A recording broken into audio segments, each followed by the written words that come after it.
আমাকে দেখা আমরা পিজনের এয়ার ফ্রায়ারে আজকে তৈরি করতে চলেছি পাঁপড়, ফুচকা পাঁপড়। তো একবার টেস্ট করে দেখি কীরকমভাবে কী হয়। এখন প্রি হিটের জন্য আমরা 1 মিনিট 2 মিনিটের জন্য চালু করেছি। এখন সবে 1 মিনিট হয়েছে, আর 1 মিনিটের অপেক্ষা করব, দেখা যাক। বুঝছিস? এবারে আমরা একটা একটা ফুচকা এর মধ্যে সাজিয়ে সাজিয়ে রেখে দেবো।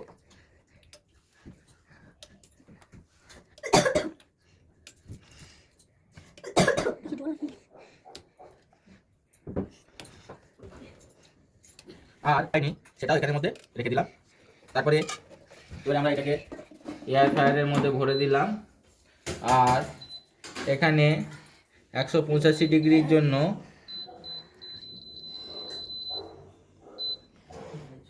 3 মিনিটের জন্য আমরা এটা স্টার্ট করে দিলাম। আমাদের 3 মিনিট হয়ে গেছে। এবার আমরা বার করছি। ও মাই গড, ও মাই গড, কিছু কিছু ছোট রয়ে গেছে, কিছু কিছু বড় রয়েছে। আর যেটাতে তেল দিইনি সেটা একটু চুঙে গেছে, তার মানে তেল ছাড়া ভালো করে করা যাচ্ছে। খুব